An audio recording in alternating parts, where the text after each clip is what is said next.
Imagine you're a German soldier in the autumn of 1944. The Allies are pushing hard from the west. Your unit has just overrun an American position. Foxholes, scattered equipment, dead men in olive drab. And there, lying in the mud, is a weapon you've heard about. A weapon your officers warned you about. A weapon that sounds when it fires like a machine gun in the hands of a single man. You pick it up. It's heavier than your Karabiner 98K, 9.5 pounds of American steel and walnut, but it's beautiful, sleek, modern, semi-automatic. You find 8 rounds of American .30 caliber ammunition in a fallen soldier's bandolier. You manage somehow to load them into the gun. You fire. The rifle roars, you feel the power of it, and then a sound unlike anything you've ever heard from a rifle. Ping. A small metal clip launches itself from the top of the open bolt, tumbles through the air and lands on the ground beside your boot. Now the rifle is empty. You look at the bandolier. The remaining rounds are loose, not loaded into any clip. And without the clip, you cannot reload this weapon. Not here, not in the field, not under fire. You have just picked up the most powerful individual infantry weapon of the Second World War, and you cannot use it. That is the story we are telling today. To understand why the Germans couldn't effectively use the M1 Garand, you first have to understand what made the Garand so extraordinary and so unlike anything else on the battlefield of World War II. In 1936, when the United States Army officially adopted the M1 rifle as its standard infantry weapon, the rest of the world's armies were still fighting with weapons their grandfathers would have recognized. The British had the Lee-Enfield, the Germans had the Karabiner 98K, the Japanese had the Type 99 Arisaka, the Soviets had the Mosin Nagant. Every single one of them was a bolt-action rifle, meaning after every shot, a soldier had to manually cycle the bolt with his hand, ejecting the spent case and chambering a fresh round. That action took time, it broke the firing position, and it slowed the rate of fire. For a century, that limitation had been accepted as simply the nature of infantry warfare. John Garand changed all of that.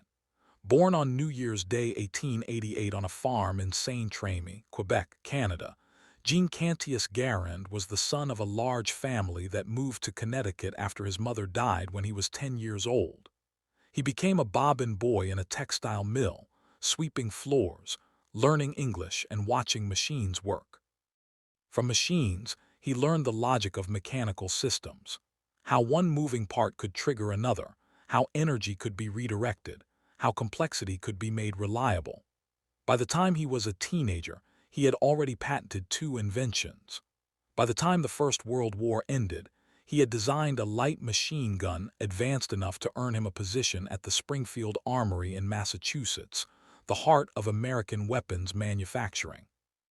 There, as chief civilian engineer, he was given a mission: create a semi-automatic rifle for the American soldier. It took him 15 years. The Army's requirements were demanding, shifting, and sometimes contradictory. Garand tested design after design, modified prototype after prototype. He tried a .276 caliber model, then was ordered back to .30 caliber. He tried one gas system, then another. The Army tested his designs in the mud at Fort Benning, in the rain, in the cold. Problems were found, fixed, and found again. In 1932, he patented what would become the M1. In 1936, it was standardized. In September 1937, the first rifles came off the production line at Springfield Armory, 10 rifles per day to start. The heart of Garand's design was its gas-operated rotating bolt system. When a round was fired, expanding propellant gas was bled from the barrel through a port and channeled rearward, pushing an operating rod that cycled the bolt, ejecting the spent case, and chambering a fresh round automatically. The soldier simply pulled the trigger again. No manual bolt action, no interruption, no broken firing position. A trained American infantryman with the M1 Garand could fire 40 to 50 accurate, aimed shots per minute at a range of 300 yards. The German soldier with his Karabiner 98K was expected to manage perhaps 15 shots per minute, and that was considered fast. When American troops entered combat in the Philippines in December 1941, the Japanese on the receiving end of Garand fire were astonished. They reported back to their commanders that American soldiers appeared to be equipped with individual machine guns. A single U.S. platoon armed with Garands and a Browning automatic rifle could produce the volume of fire that German and Japanese commanders attributed to an entire company. General George S. Patton, a man not given to lavish praise, called the M1 Garand the greatest battle implement ever devised. He was not exaggerating, but the M1 Garand had one feature that set it apart from every other semi-automatic rifle of the war, one feature that made it irreplaceable in American hands and nearly useless in German ones: the En-Bloc clip. To understand the En-Bloc clip, you first need to understand how semi-automatic rifles were typically fed ammunition in the 1930s and 1940s. Most semi-automatic designs, including the German G41 and G43 and the Soviet SVT-40, used detachable box magazines. You loaded rounds into a magazine, inserted the magazine into the rifle, and when it was empty, you removed it and inserted a new one. Simple, familiar, intuitive. John Garand's design was different, deliberately, purposefully different.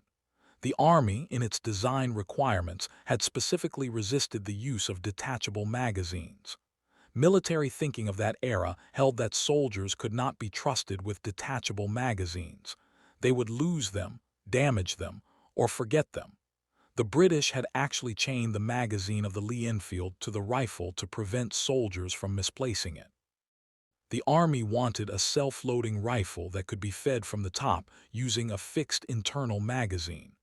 Garand complied, but he took the concept further than anyone else had. He designed what he called the En-Bloc clip.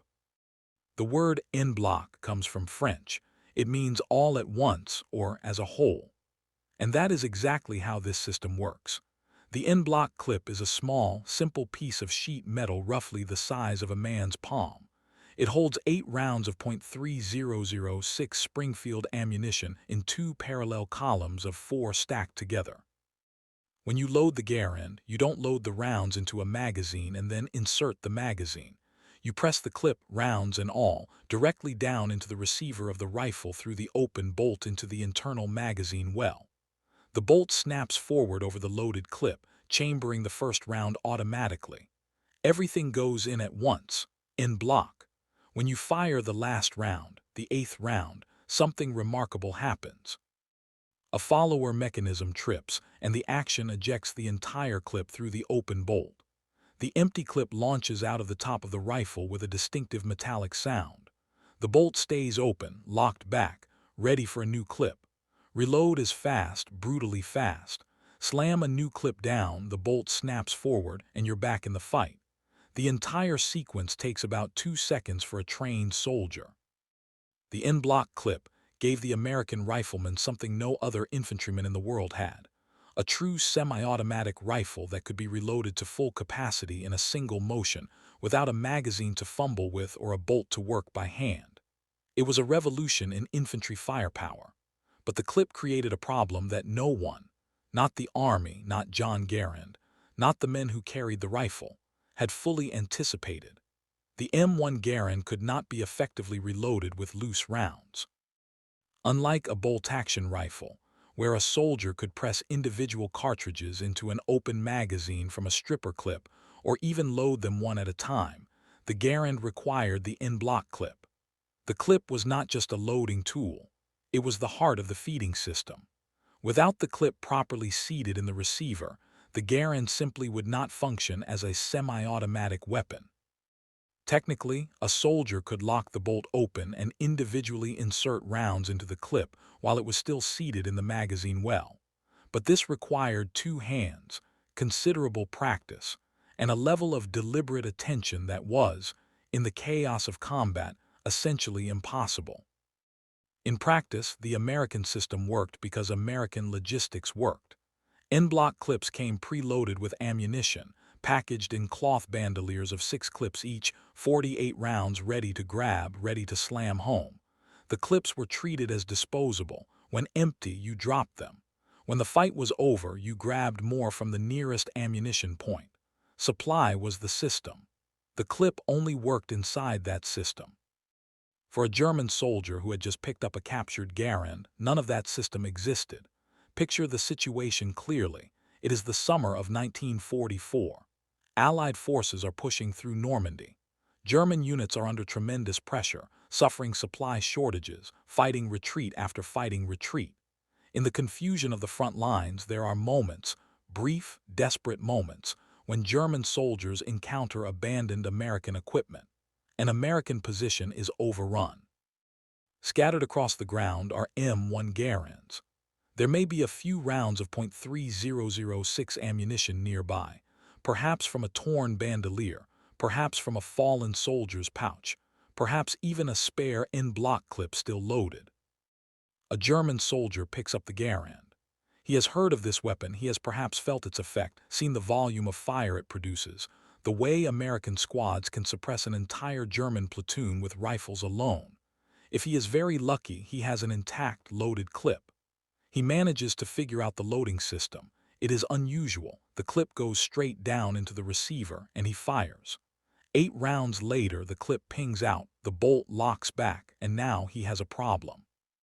German standard ammunition was 7.92x57 Mauser, a completely different cartridge than the American .3006 Springfield. Even if he had German ammunition nearby, it would not chamber in the Garand's barrel. Even if he had loose American .3006 rounds, he had no clips to load them with. Even if he had spare clips from a fallen American's equipment, the clips were empty, and loading them required tools, time, and a level of familiarity with the system he almost certainly didn't have. The G43, the German semi-automatic rifle introduced in 1943, used a 10-round detachable box magazine. It could be topped off with German 5-round stripper clips while the magazine remained in the rifle. Simple, familiar. It fit neatly into German logistics. The Garand fit into nothing German. It wasn't just the ammunition, it was the entire ecosystem of the weapon. The Garand was designed to be fed from a specific clip of a specific design, loaded with a specific cartridge available in specific American supply channels. Remove the weapon from that ecosystem, and it was at best a very heavy, very well-made club. German ordnance manuals from the period documented the M1 Garand. They described its physical characteristics, its ammunition, its basic operation, but documentation is not logistics. Knowing what a weapon is does not mean you can feed it. And even on those rare occasions when a German unit managed to accumulate a supply of captured American .3006 ammunition, the En-Bloc clip remained the bottleneck. The clips were not interchangeable with any German loading system. They could not be improvised from available materials in the field. A German armorer encountering the Garand for the first time would have had to figure out the loading sequence from scratch, and the rifle offered no obvious mechanism for partial reloading. This was, in a sense, the greatest security feature a weapon could have. Not a lock, not a password, not a complicated mechanism deliberately designed to frustrate the enemy, just a simple, elegant piece of sheet metal. The En-Bloc clip, inseparable from the logistics system it was designed for. Take the rifle out of American hands, remove it from the American supply chain, and the weapon became, in very short order, inert. There is a famous myth about the Garand that deserves to be addressed here, because it has become over the decades almost as well known as the rifle itself. The myth of the ping. The En-Bloc clip, when the last round is fired, ejects from the receiver with a distinctive metallic sound, a crisp, ringing ping. Soldiers have described it, veterans have written about it, and it has become one of the most recognizable sounds associated with the American soldier in World War II. For decades, the story has circulated that this sound was a serious tactical liability, that when a Garand went ping, enemy soldiers knew the American was out of ammunition and would rush him before he could reload. It makes for a compelling story, and it is, according to every credible study done during and after the war, almost entirely untrue. Consider what the battlefield actually sounded like. In any real engagement at any real distance, the noise of rifles, machine guns, mortar fire, artillery, shouting men, vehicle engines, and explosions created a wall of sound so dense and chaotic that distinguishing a single ping at any distance greater than a few feet was essentially impossible. The Army investigated the ping concern and concluded that the sound could not be heard or distinguished at tactically meaningful ranges over the ambient noise of combat. Furthermore, consider the tactical situation. A soldier going empty is surrounded by squadmates with loaded weapons. The window between an empty Garand and a reloaded one is approximately 2 seconds for a trained rifleman. For any enemy soldier to hear the ping, identify its source, and close the distance before the American had reloaded in 2 seconds, he would have to be standing directly beside him. The ping was not a danger. It was a ghost story. What the Garand was a machine of terrible, reliable firepower, the most effective individual infantry weapon on the battlefields of Europe and the Pacific. And the En-Bloc clip, for all the criticism it attracted then and now, was a fundamental part of why the weapon was so fast to reload.